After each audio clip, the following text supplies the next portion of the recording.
let's get started with this part. So pretty straightforward prismatic 2D part, although I will use 3D toolpaths as part of this presentation just to give you an idea of the productivity that you can expect from 3D toolpaths. And the first thing I'm going to do is just select two jobs, the two operations that I've already programmed. I'm going to stock simulate them just to give you an idea of what we're working on, and then I'm going to reprogram them. And we're going to move along pretty quickly today and see if I can get this part programmed while you guys are still on your lunch hour. So quick stock simulation. Comes down with the face mill. We're going to rough out the first side.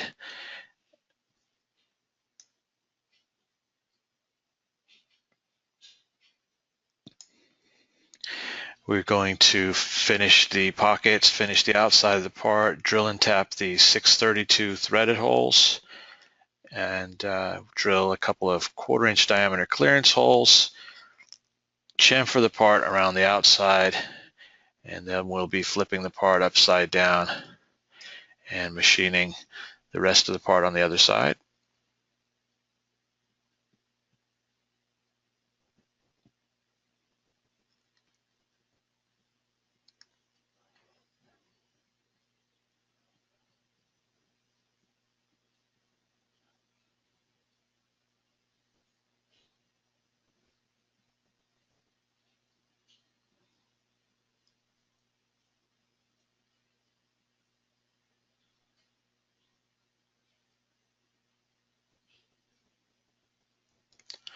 So this is a pretty good example of just a typical 2D aluminum housing, prismatic part, typical part that a job shop might make.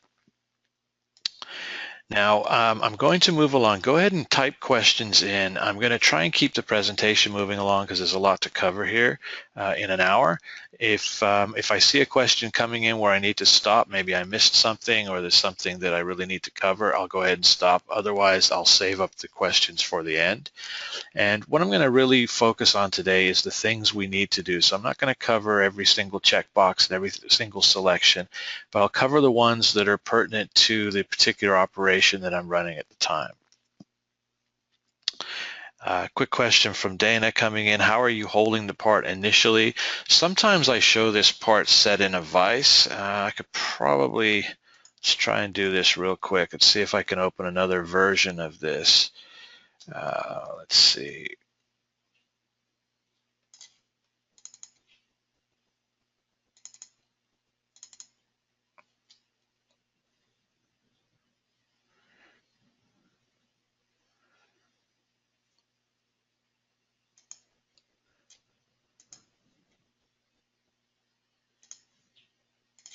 Actually, this is a slightly different part, but a typical, very similar situation. So if I highlight the stock there, we would hold the raw material in a vise in this situation, and we're going to leave some extra stock down on the bottom for supporting that part in the vise. So hopefully that kind of gives you an idea of what we're doing. I don't have the vices and everything modeled in this particular file, which is really typical. Most people, when you're working on a 3-axis machine, it's really not necessary to model up the vices. So most people who are in a workforce environment need to be productive probably will not. But once you get to a 4th-axis rotary or a 5-axis machine where you really need to worry about collisions between the rotary devices and the spindle, that's when we definitely do start modeling up the additional pieces of equipment, and we also use full machine simulation. So thanks for that, and let's get started. So we open up an HSMWorks file here, and basically what I'm going to do is to duplicate these two job folders that I've already done. So the first operation, everything was programmed on this side, and then the second operation on the other side. So I'll just collapse those, and we'll start again from scratch. The first thing we need to do in HSMWorks is to create a job. And the three things that must be defined in a job are the model that we're going to work on, the stock, and the work coordinate system. So in this case, this is a solid part file. There is just one model, so it's automatically populated with the model that we're going to work on. If this were an assembly file and we had multiple models, then we would need to select a model from the screen or from the history tree here in the graphics screen. Second thing we need to do is to create our stock. And if we're just going to go with rectangular stock that's going to be a little bit oversized, what I tend to do is just click on fixed sized stock. And what that does is it gives me already an idea of how large my part is, because if I just have a model, I may not know. So looks like the part's about 5 inches long by 3.5 by 0.75 thick. So I'm going to add some additional stock. So let's make this 5.2. And let's change the width to 3.7. So basically we're going to make this part from a piece of aluminum bar stock that's a little bit bigger. Now we do need to hold on to the part. That was pointed out by Dana. So what we're going to do, the thickness is actually going to be considerably thicker. I'm going to start with 1-inch bar stock. And the way the system defaults, it's basically centered the part in our stock. So what we're going to want to do here is change this to offset from the top, and the offset amount is going to be 20 thousandths. So what that's done, oh, sorry, I haven't set my work coordinate system yet, so let me back up for 1 second. I'm going to use model and orientation for this, and then click on a Z face. So I kind of did that out of order. I should have set my work coordinate system first, just so the system knew where it was working. And then at this point, I set the height of my stock to 1 inch and then offset from the top by 20 thousandths. So you see basically there's a little bit of stock, 20 thousandths up on the top of the part. The rest of the stock is down below so that we can hold that in a vise. So step 1, always in an HSMWorks file, create a job setup, define your model, define your stock, and define your work coordinate system, your 0, 0 that will match your 0 on the machine. So we'll click OK. And I just dragged that down below the existing jobs. Whatever folder is bold, that's the active working folder. And if you ever get mixed up and you need to change that folder, right mouse click and say make default folder. Okay, now David's just asked a question about flipping the XY direction. I made a decision in this particular presentation to just go with the existing XY direction. What we do need to do when we want to flip around and manipulate the XY directions in something different than what it defaults to, we need to create a work coordinate system in SolidWorks. Now, and the reason I decided not to do that today is because I want to stick with just HSMWorks. If I go and show a SolidWorks operation, it'll get us a little bit off track because there's not much time. Now, the other kind of compromise I'm making here is that I've already created my tool library. So what we'll do here, we're going to start off with a facing cut. So under 2D milling, face cut, I'm going to go to the library. Now you'll see that my library here is already populated because I've already programmed the part once, and all of these tools are already existing in my tool library.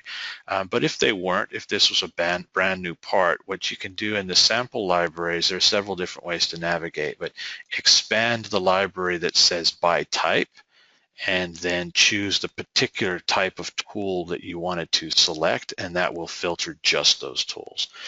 If I were to pick a tool now, it would then populate the tool library that's open at the moment. This is the load cell housing. This is the current job that we're working with. Since I already have the tools, I can just pick them directly from this library. I'm going to pick my facing cutter. I'm going to select it, and you're going to notice a lot of times I'm just going to click OK and accept the defaults, and I recommend that especially for beginning users because the defaults are set pretty well right off the bat, and you can keep yourself out of trouble by just not going in and checking a bunch of checkboxes and making a bunch of changes if you don't actually know yet what you're doing with the system. So start off by accepting defaults and then go from there. So I'm just going to accept the 2D cut, and I'll quickly simulate just this cut just to give you an idea of what we have going on. So a shell mill coming down and skimming the top of the part. So this is typically the first operation that we do, is to skim the top of the part. Okay. Next, I'm going to do a 3D adaptive cut. So this is a very typical process for me. I'll start off with a face mill, and then I'll do a 3D adaptive. 3D adaptive is a really good toolpath for just roughing out the entire part. Now, it is a roughing strategy, so we typically leave stock and then we'll follow up with finish passes. I'll click on my library tab. I'll pick my 1/4 inch diameter flat end mill, select the tool. In this case, I'm just going to accept the defaults. Now let's move through a few things. We could select a machining boundary, but we don't need to because we want it to machine the entire inside and outside of the part in this case. The other thing that I would check here is your settings on your heights tab. And when I started with the software, this was the tab that was the most difficult for me to understand. Although once I got it figured out, I realized it was very simple. So our clearance height is above the top of the model. Our retract height is also above the top of the model. So what that means is the very first Z-axis move will we'll wrap it down to a clearance height, and then it will feed into the part. And then when it needs to retract to move over to machine another feature, it will retract to this height. The top is always defined as when the top of stock, when material will be encountered in the Z direction. And then the bottom is basically how deep you want to cut, the depth of cut. So we've got this set to cut to the bottom of the model, and then I've just added an extra 10 thousandths to let it go a little bit deeper. So we'll click OK there to accept our cut. Now, adaptive cuts always take a minute to process because it's looking at the model, it's looking at the stock, it's making a lot of intelligent choices about the machining. So processing time on adaptive cut is more than a typical 2D cut, but you can continue working. It's multi-core processing, so you don't actually have to wait for this to finish. You could move on and apply new toolpaths. So you can see we've roughed out the entire part really without making too many changes. I just went with my default cuts. Sometimes you will encounter issues where this does not just doesn't work. So you apply a toolpath and you don't get it to cut anything. And there are a few little tricks in there. So send us an email if you come up against that. There are a few little settings that can cause that. The most typical one, if I just quickly enter this setting, is out here on the leads tab. This is where we adjust all of our lead-ins and lead-outs, and you'll notice that this cut does a helical entry into the workpiece.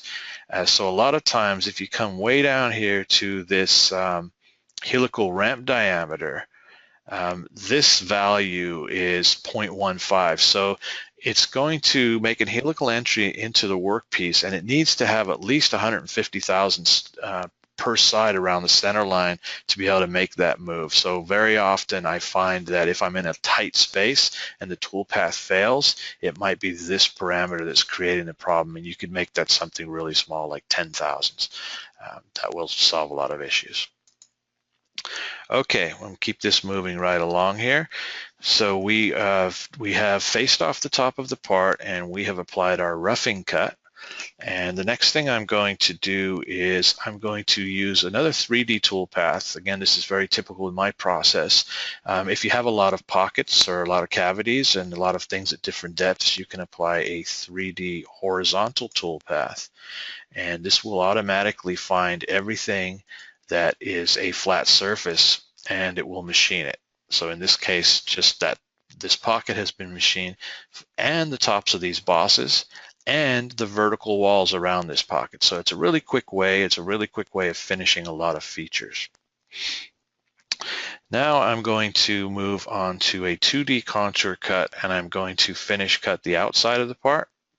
So 2D milling, 2D contour, sticking with our 1/4 inch diameter flat end mill. Now in this case, I will select some geometry because I'm now starting to tune it in a little bit, and I want it to cut specific features. So I want it to cut around the outside of the part, so I will just pick that outside edge there. And again, just click OK, and my default setting looks pretty good. How does it know what depth to cut to? I'll just edit the cut, and we'll just review that quickly. Inside my heights tab, again, the bottom of the cut was set to from model bottom. So this is actually part of what makes this really, a parametric experience similar to designing in SolidWorks. So when you're cutting to the bottom of the model, if you come in later and change the model thickness, then the toolpath will automatically cut to the bottom of the new model. So you're kind of building toolpath strategies in here while we're going. Now in the real world, I would actually cut a little bit deeper. So I'll say, let's go 10 thousandths deeper to make sure we clean up all the way down. Say OK there, and let the cut regenerate. So we've got our 2D cut. So at this point, the geometry from this side of the part is actually finished. All of the vertical walls and floors are done. So we do need to now go in and drill and tap our holes. So I'm going to apply a drilling toolpath. Just pick the drill itself. The drill wizard is kind of another piece of technology, and it's really handy when you're working on multi-sides of parts. But when you're just working from one side, drill is probably the right choice, a little less complicated. I'll click on our library, and I'm going to choose a 3/8 diameter spot drill. Now the first holes we're going to do, these are all 632 tapped holes, all of these smaller holes. So what I'm going to do is zoom in so that I can pick a conical face. And the importance of this is that when you have the chamfer actually modeled on the part, if you pick that conical face, the system will automatically chamfer to the right diameter, so you don't have to do any calculations there. And I'm going to check the box that says select same diameter, and that way it will pick up all of these 632 diameter tapped holes. And everything looks pretty good there. Let's go to the last tab. So it's kind of defaulting to deep drilling. Let's just drill and wrap it out, so we don't need to peck for these holes. Click OK there. So while we have the spot drill here, I'm just going to Control D to just duplicate that cut. And then I'm going to right mouse click and edit. And then under the geometry tab, I'm going to clear the selections, and then I'm going to zoom in again on the conical face of the 1/4 inch diameter clearance hole, select same diameter, and click OK. So now we've got our holes spot drilled with the chamfer diameters correct. Let's go back into our drilling menu. Let's drill, we'll pick the tap drill for our 632 tapped holes. We'll go to our geometry tab. Now in this case, all of the tapped holes are through holes. So even up here on the bosses, so they do have different start points and different depths, but ultimately all of the holes go through. So what I'm going to do here is I'm going to pick a cylindrical face that basically picks the diameter of the hole, select same diameter so that it picks all of the holes. And then on the heights tab, I'm going to leave the setting to drill to hole bottom. We know that the bottom of the hole is modeled correctly, so even if we have lots of holes and lots of different depths, it's going to select the bottom of the hole. And in this case, we haven't yet machined from the other side, so these holes do not go through yet. They'll be blind holes at this point. So let's make sure they drill a little bit deeper so we've got room for our tap and room for some chips there. So I'm going to say -0.2, and I'll go ahead and check the box that just says calculate for that drill tip. So make sure we drill through a little bit deeper. We'll go to the passes tab, and it's defaulting back to deep drilling full retract, so it's a peck. So we'll go ahead and accept that selection, and we'll click OK.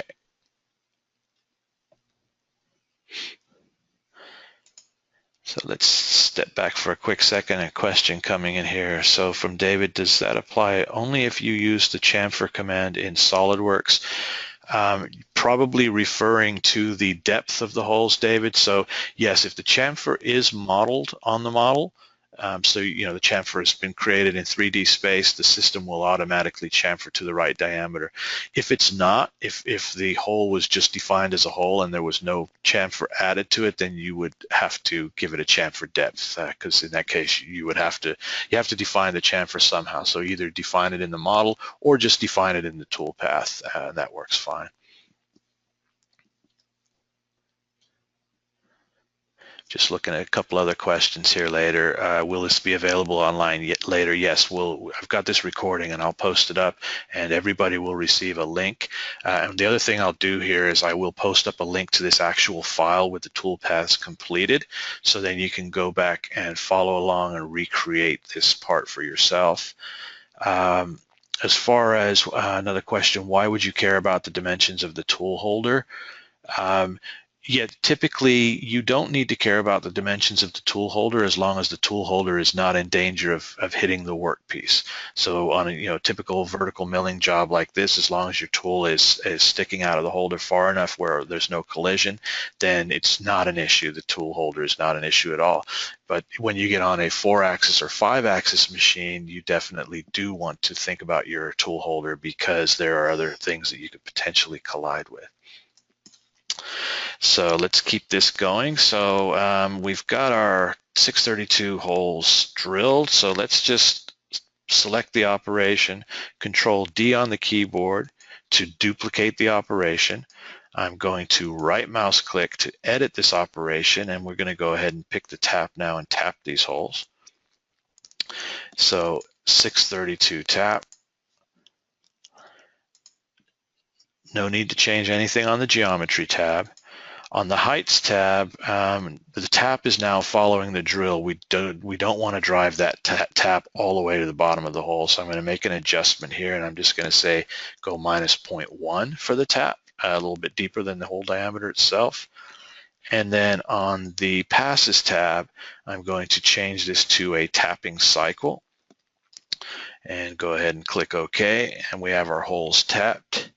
And I think a couple more things to do on this side of the part, and we're making pretty good time. Let's see, we want to now go back to drilling, and we want to drill these 1/4-inch diameter holes. So I'm going to pick a 1/4-inch diameter drill, select that. On my geometry tab, select the cylindrical face, select same diameter. Hole bottom, we'll go ahead and drill tip through the hole bottom and maybe break through by a little. So I hope what you're seeing here is this may look a little bit complicated at first. There's a lot of work to do, but you'll start to see the patterns. And the patterns are that you'll do these same steps every day and you'll become very quick at them. We're not drilling very deep right here, so I'm just going to go back to drilling and wrap it out. No need to peck in this hole. So click OK here. And if I'm keeping myself on track, I think the last thing we need to do on this side of the part is to chamfer these edges. So let's go to 2D milling, 2D contour, click on our tool library. I'm going to pick a 1/4-inch diameter chamfer tool, go to our geometry tab, and pick these edges that we want to chamfer.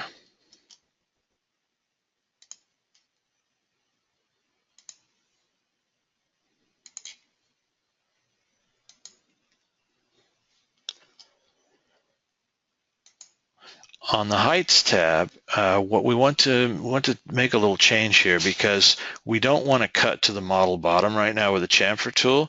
What we do want to cut to is to the contour. And because it's a chamfer tool and we've defined the bottom edge of the contour, it will automatically cut the chamfer correctly because the chamfers are modeled. Again, if the chamfers were not modeled, in fact, if the chamfers were not modeled, we would just put a chamfer width in this box. but since they are modeled, I'll leave that to 0. I do need to define a tip offset, so the bottom tip of the chamfer tool needs to be down below the edge of the chamfer, let's say by about 50 thousandths. So we've got our chamfer tool. Looks like we're doing pretty good, so I'll hit the save button. You should probably be hitting that a little more often, especially as you're just getting going with the software. I'm going to click on the job folder to select all of the tool paths in this job, and let's do a stock simulation. That face mill went by pretty fast, but basically we're just taking a look here. This is your 3D adaptive. This is using high-speed toolpaths, so it's using the entire flute length of the end mill. I've defined that, so it's cutting basically the deepest features first, and then following up and cutting the more shallow features.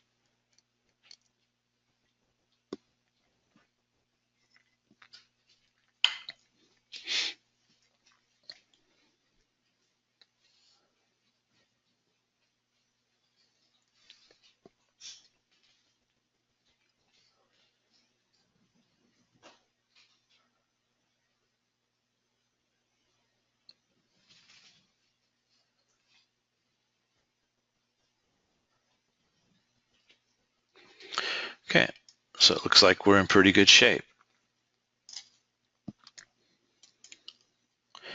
Okay, so we're about 30 minutes into this thing, so it looks like we should be able to finish the other side within the allotted time frame. So why don't I just take a quick break, and if you've got questions, go ahead and ask them now, and we'll see if we can handle a few questions before we move on to machining the second side of the part.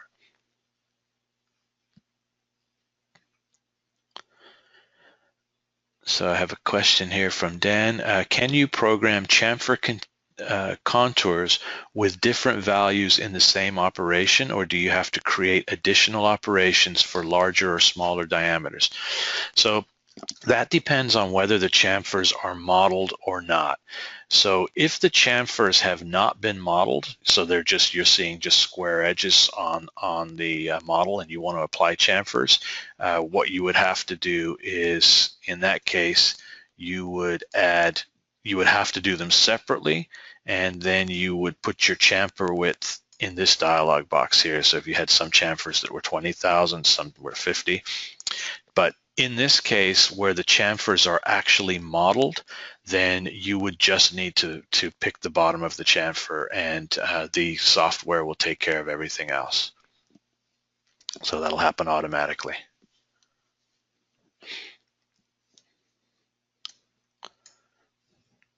Okay, so it looks like we're good to go. So I'm just going to move straight into the second side of the part.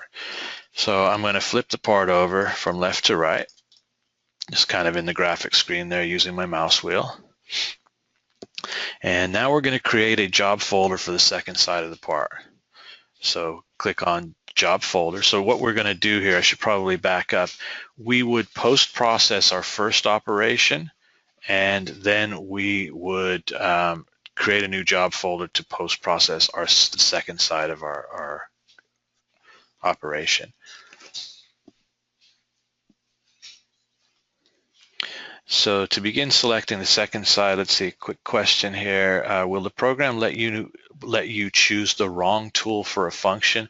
It will let you choose the wrong tool, but it will give you a warning. So for example, if you choose an end mill to do a drilling operation, it'll give you a warning, but you can accept the warning and override it basically, so you can continue. So it's in some situations it's smart enough.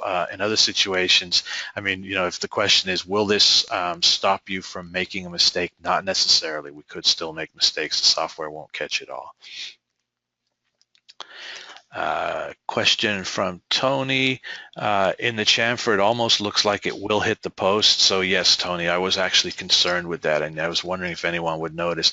I actually didn't go to chamfer this hole because I was worried about it hitting the side. Now I can control that, but I would just add a different operation. So let's look at the, where would we do that, is the tip offset here. So in our chamfer tab, this tip offset basically says the point, the tip of the tool will be 50 thousandths below the edge of the chamfer tool.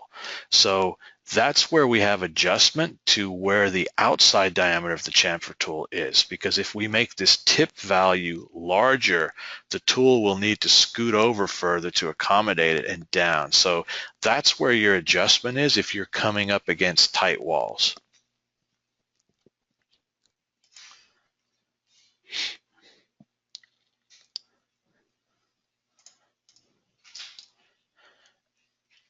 The post in the pocket, does it need to retract? Well, it will retract. So I may have been answering the wrong question there, coming in from Anthony.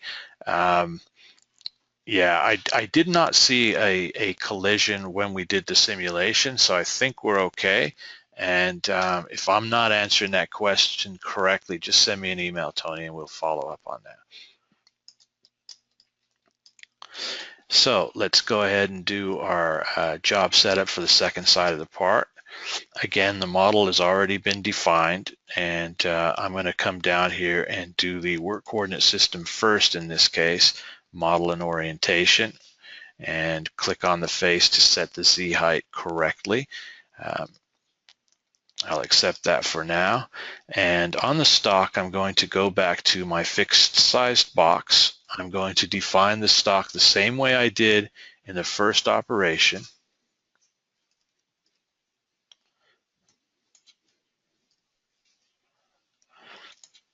And this time I'm going to say offset from bottom by 0.02. And so what you'll see in the graphic screen is that it's carrying on from the first side. So originally there was 20 thousandths on this side of the part. We've got a bunch of extra stock up here on the top now, which is the correct way we would see it on the machine. And I'm also going to check the box to just continue machining from the previous job so that when we stock simulate this in a few minutes, we'll see everything simulate correctly. So now we are working in job number 3. Our stock is up on top. So let's basically repeat the process. You're going to start to see as you work more and more in the software that it's really the same process every day. It's just new geometry that you're machining. So I'm going to use 2D facing. I'm going to select my facing tool. No need to select geometry. There's just one model in the file and it knows what a facing cut is. So the one thing I will change this time, on the first side we just skimmed off 20 thousandths. This time we're skimming off more like 1/4 of an inch of material, or a little bit less than that. So I'm going to go ahead and activate multiple depths, and you'll notice that the interface is kind of clean and simple. And we do this purposely, but once you activate a feature, then new sets of dialog boxes will present themselves. So basically, instead of presenting everything to you, we try to keep it hidden away until you need it. So multiple depths, I typically take, let's say 50 thousandths for each roughing step, and then 10 thousandths for my finish step. That's fine, I'll accept that. And click OK, and you'll notice now that we are taking multiple depths with our facing pass to machine all of that extra material off the bottom side of the part. I'm going to stick with a 3D toolpath to do these pockets. If you're using Express, you might choose, a different version. You might just choose 2D pocket. I like to basically use as many shortcuts as I can, so I'm going to use a 3D pocket clearing, because now instead of just defining a pocket, it's also going to be intelligent about what it selects. So we have pockets here, but we also have these standoffs, and the system will automatically accommodate those. I'm going to select my 1/4 inch flat end mill. I just want to contain this pocket clearing toolpath within the boundary of these pockets, so I'll pick the 2 pockets as boundaries, and basically it just says now use a pocket clearing toolpath to rough out everything that you can that's inside those 2 boundaries. Probably going to be okay there, so let's just click OK, accept the defaults, and we see we've got that pocketed out nicely.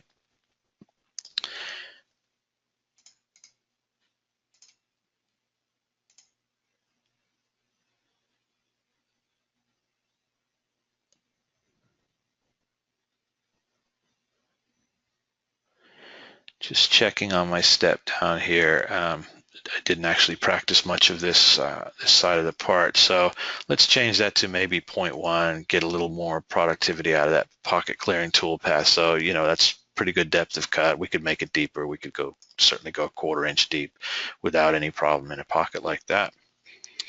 Now, so we've got the excess material faced off of the top of the part. We've got the pockets roughed out, but we still do have stock in here. So let's go back to our favorite cut here, the 3D horizontal, that just says, hey, cut everything that's flat. So again, this will automatically face off the bottom of the pockets. It will automatically face the top of the standoffs.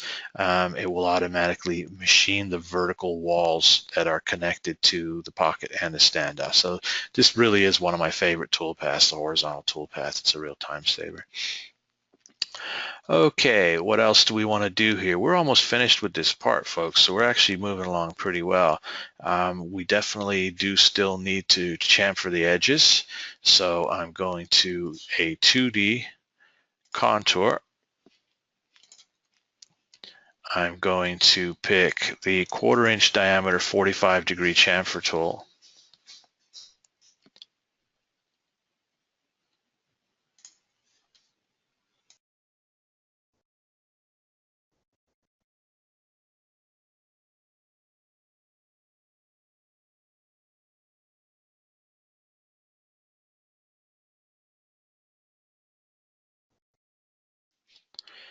Okay, sorry, I had to check out there for a second. Things going on around here.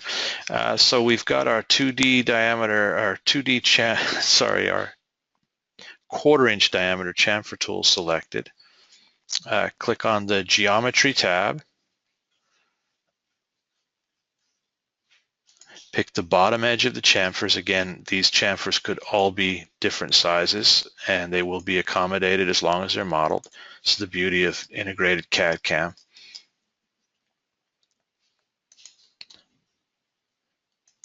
And then still need to get another guy out here.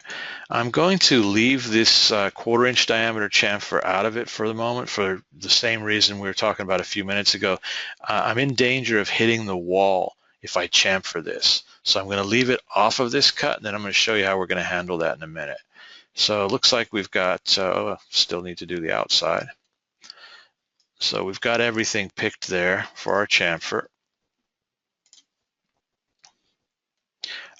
So I made a mistake. You'll notice my chamfer tool is just gouging right through the part.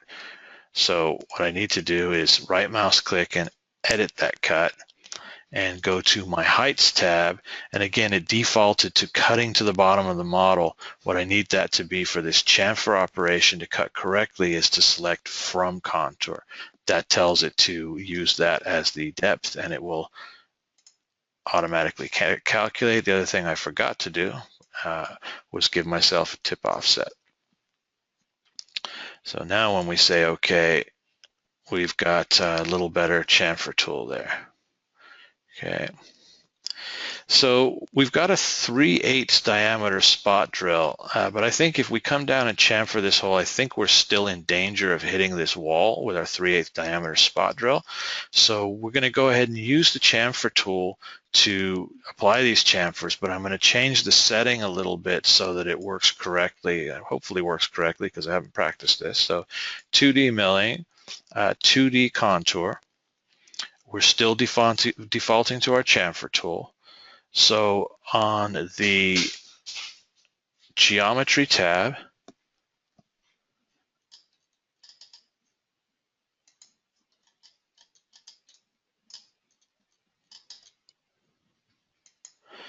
I will pick those two circles, and I need to drive the outer diameter of the chamfer tool away from these walls. So I basically need to drive the tool to the center of that hole as far as I can get it. And I didn't actually measure those chamfers, but the way I'm going to control that is using this tip offset. So let's see here. If I drive that over, the maximum I could drive it over would be 0.125 since a 1/4 inch diameter tool. that would be the radius of the tool. So I'm going to drive it, let's say 0.1 below the edge of that contour, and see if that's good enough to solve our problem.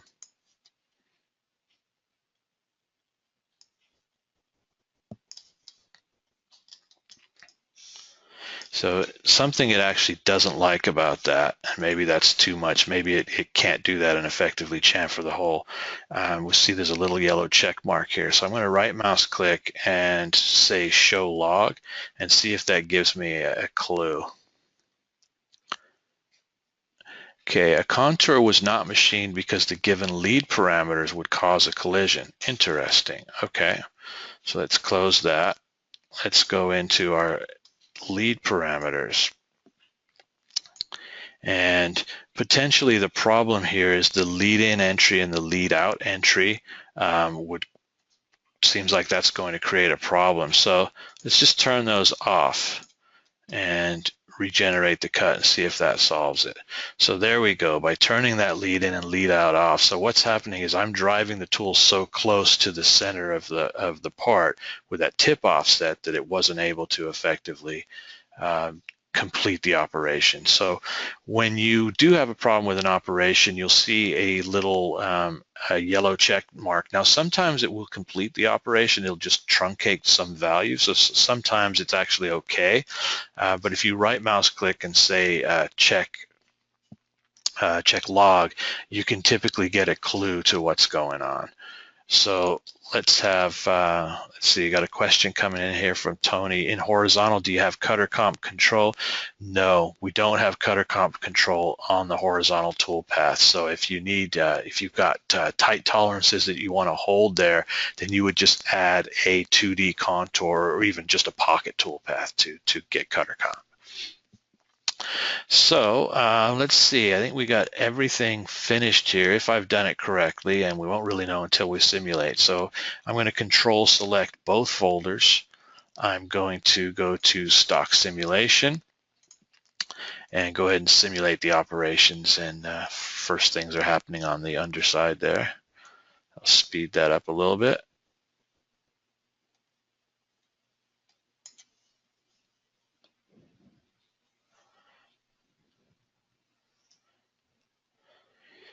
So where comp there, Jim? Same answer that Tony just asked. So where comp is not activated on a horizontal cut. So if you've got close tolerances, you will need to use the cuts that do accept comp, and I'll show you where that is in a minute.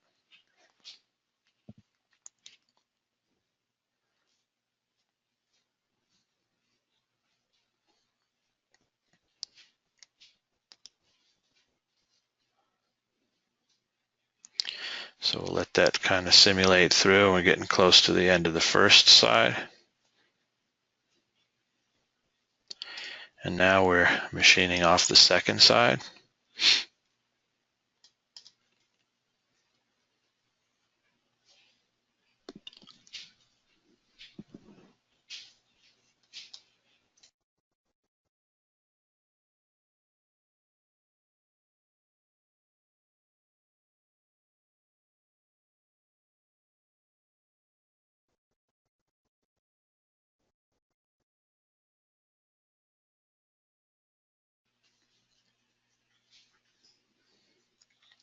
So use that horizontal toolpath, and again, I use that as a quick option, but if you are up against tight tolerances, then you may just need to rough it out and then use a contour cut to finish that.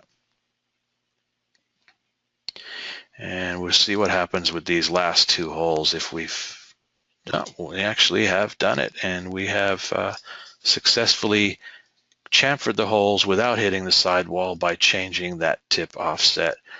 The other thing we can do while we're in Simulate, there's actually quite a few tricks you can do while you're in simulating. Based on the speeds and feeds that I have programmed here, and I didn't really spend much time on tuning in the speeds and feeds, but it looks like our cycle time is at 24 minutes to machine the entire part. That might be fairly accurate on an aluminum part. I'm sure we could probably cut that down considerably if we wanted to, maybe even in half. The other really important piece of the software here in the simulation mode is comparing the current stock in the model. So we can compare the machine stock to the designed stock and see if we have any mistakes there. And you'll see the part looks actually pretty good. Now it pops out of that mode whenever I spin it because there's a lot of math happening here. So it's comparing the two models. If there was anything left here in the color dark blue, it would mean that I missed a feature. And if there's anything in red, then obviously that would mean that I had gouged a feature. And let's take a look over here. Looks like we've got this thing machined pretty well there. So that's not bad. That was about 47 minutes with me talking my way through it and taking a few questions. I could probably get this part pretty much, I could probably really program this part in about that amount of time. I'd spend a little more time looking at the speeds and feeds and depth of cuts and maybe things that I wanted to optimize, but this gives us a pretty good idea of a realistic part. I'll just quickly drop into, let's see, let's just see where we have a 2D contour cut. So any of your 2D cuts will have your wear, just to answer the question, Tony and Jim there. So your wear offset, if you want to be able to have adjustability out on the machine tool, which certainly when you have close tolerance features or features that need to blend very nicely with different tools, you can use cutter compensation, and I typically use wear compensation, which just allows you to make small adjustments in the machine controller for the tool. So that's about it, guys, for my presentation. Thank you for hanging in there. I see we've got quite a few people here today, so we've got a very good showing. Appreciate you spending your time. If you have questions, we've got about 10 minutes left. We can answer some questions.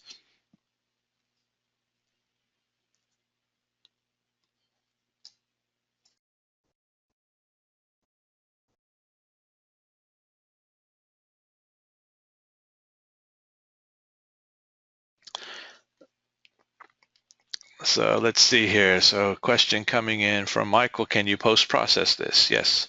So what we would do here is we would post-process these as two separate jobs. So we would typically post-process the first side of the part, go run the part, and then post-process the second side of the part as a separate operation.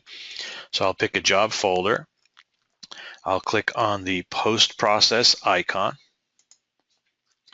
and you select your post-processor. In this case, I'm just working on with a generic Haas post-processor, just working on your typical VF2 machine here. You could click that to get other post-processors to appear.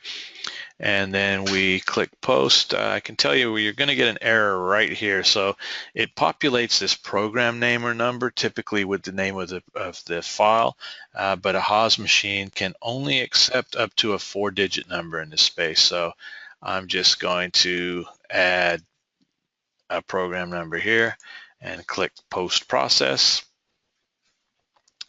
And here's our file. So this looks like pretty good code. Starts off percentage side and program number, tool list. So this is the generic Haas post. This is the kind of code that you can expect to output.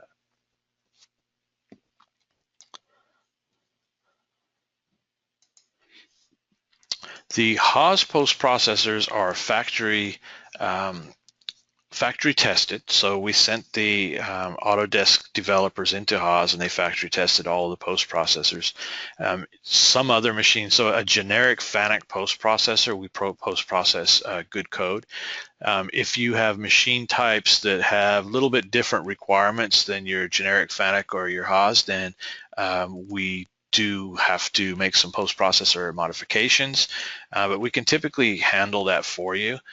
We don't charge for minor modifications. We do charge development time if you've got a big job, and if you're special kind of machine, 2 heads, 3 spindles, all this kind of stuff.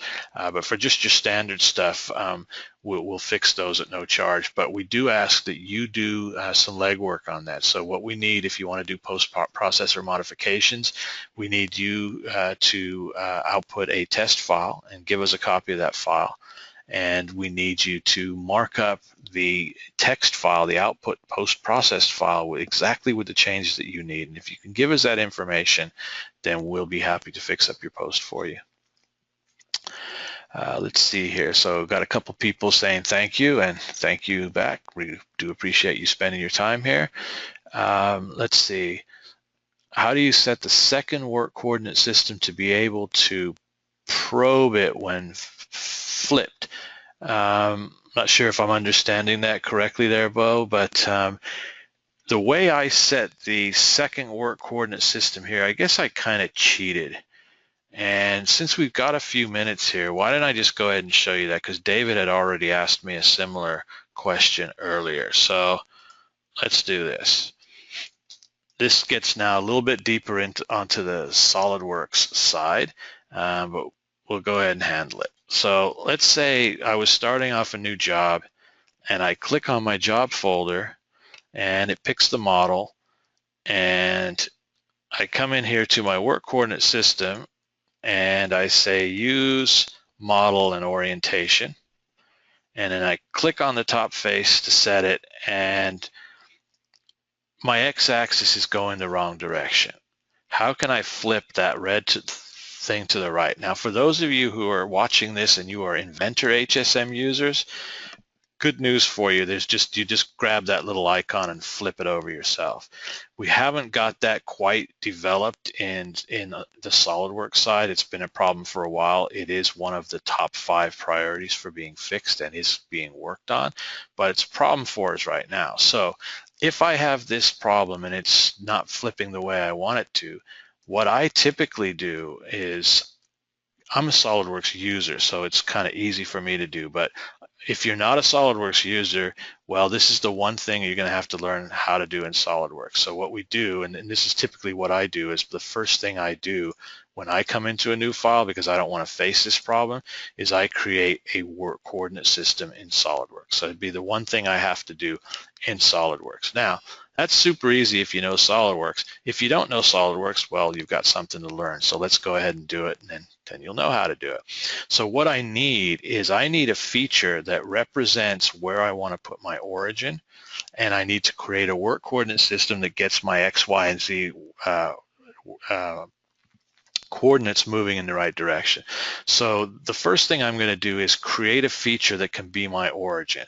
So let's say I want to put my origin up on a corner of the part here. So this is SolidWorks now, not HSMWorks. So I'm going to click on a face, and I'm going to say create a new sketch. Now, because I've got these round corners, I don't have a corner, so I'm going to have to make a corner. So what I'm going to do is click that line there, and that line there, and I'm going to say convert entities. And if you're not a SolidWorks user, what that basically means is take those 2 lines and copy them up to the top plane. So they're sitting up there at the top of the part. And then what I'm going to do is trim those 2 entities, and I'm just going to apply a corner trim. So I'm going to say click, click. So now I've got an intersecting corner, and say OK there. And now what I'm going to do is create a point. And the reason I'm doing this is to give myself a point at the place where I want to place my origin. So now I'm going to click OK. And now with that little piece of geometry, I can create a SolidWorks work coordinate system. So back onto the Features tab, under Reference Geometry, I'm going to create a coordinate system.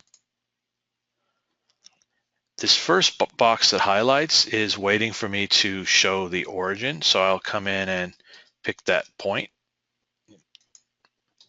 And you'll notice the XYZ is not yet set correctly. So now I'll click in the Z-axis box and click on that face to define my Z-axis. So now I've got everything I need. I've got my X, Y, and Z in the correct orientation. If you do this and things are flipped around, then these are just little reverse buttons. So you can just reverse your X, Y, Z axis until you get to the place where you need to be. And now I click OK. So now I've got a SolidWorks coordinate system that is in the correct orientation and location for me to set up my work coordinate system. So I go back into my CAM manager, into HSMWorks, and now when I create a new job, I click on the job folder, I identify my model, I identify my stock, and then from the work coordinate system drop-down menu, I select use coordinate system, and then in this case, it already populated, but I can clear that selection. I would just go and select the SolidWorks coordinate system, and now I have my job set up in just the right direction. Now, I thought this presentation was going to take a little bit longer than it did, so I kind of cheated. I didn't show you that at first. But in reality, for me as a programmer, that's the first thing I do when I open a file. That's the one thing I do in SolidWorks before I start working HSMWorks. I create my coordinate system. So hopefully that answered the question. Let's see if we've got a few more questions coming in here. Let's see. So that work coordinate system, I think we answered that one. Follow up, Bo, if we didn't. Delete the end numbers in the posts. Now, that should be handled here. So if I just select an operation and I go to post-process, this question's coming in from Brian. How do we delete the sequence numbers? Your sequence number, so show sequence numbers, click on this drop down and say no. So there are some switches here in the post dialog box, and these are specific to the post. So if you're using a certain post and you don't have this switch, then that's something that we can do for you, is enable a switch. So things you do often, like on a Haas machine, if you're using G187 high-speed machining, toggling to yes and no here, and then of course what we just did with the sequence numbers. So now I'm going to post out,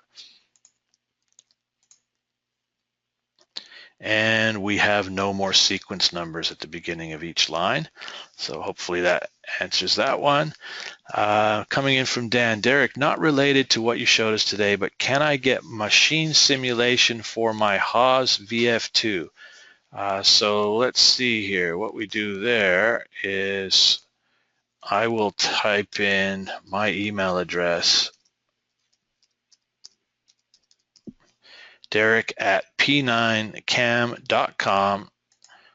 Click on the send all. Hopefully everybody sees that in your questions pane. Send me an email, Dan, and I will send you the machine simulation files for your Haas VF2. Again, we've got a really good relationship with Haas. They're very helpful. We have all the machine models, and we've set up machine simulation for all of the Haas machines. Now, machine simulation is for mill only at this point in time. We're still working on developing machine simulation for lathe, and we're still working on the machine simulation for the Inventor HSM folks, so that's coming to you really soon. Let's see, got another question here from Clayton. Will you have a multi-axis post-processor for a Mach 3 mill? I guess the question on that, Clayton, would be what kind of multi-axis Mach 3? So I know we have a standard Mach 3 post-processor. If you have a multi-axis device on your machine, then we would have to take a look at it. In fact, as I think about it, I can think of a couple machines with MDA Precision that definitely do use the Mach 3 controllers and definitely are multi-axis, so I can say the answer is yes, but we might have to figure that out depending on what particular machine you have and how that rotary device is mounted. So send me an email and we can chat about that offline and see what you've got going on. Same question from Clayton. What exactly is machine simulation? Well, machine simulation, I'm not really set up to show that, but let's give it a try. Let's say if I had this job selected here and I said right mouse click and I said machine simulate, let's see what we've got.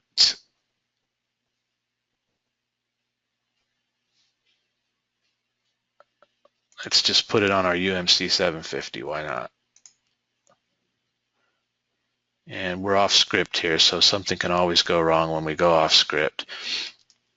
So what we have now is a Haas UMC 750 machine modeled up, and you'll see that our part is down there. Now, I didn't prepare this, so I don't have a vise modeled up, but typically what you would do in this situation is you would bring in your vise or whatever work holding device you were using. And now what happens when we press go on our machine simulation is we get to see exactly what the machine itself looks like when it's moving. So in the case of the Haas UMC 750, the table doesn't move left and right, the head does. And so you're simulating what your machine is actually doing. If I were to pick a different machine, it would react differently. So a VF2, you'd see your table sliding around. So I think somebody else had asked me actually on these questions for the machine simulation. That was Dan wanting the Haas VF2. So Dan, I will send me an email to remind me, because there's a lot going on here as I finish the webinar out. But that, folks, is machine simulation. Again, not really necessary on a 3-axis machine, but you see we're working on a UMC 750 here. If we were doing multiple operations around the outside of the part and that table was flipping up and spinning around, we certainly would want to make sure that the table was not going to interfere with the spindle. So yeah, good stuff, machine simulation. So, okay, well, we're 2 minutes beyond our time here. I notice at lunchtime, a lot of people tend to jump off at 1 o'clock and get back to work. So if you've got any further questions, ask them really quickly. Otherwise, I think we'll wrap this up for today.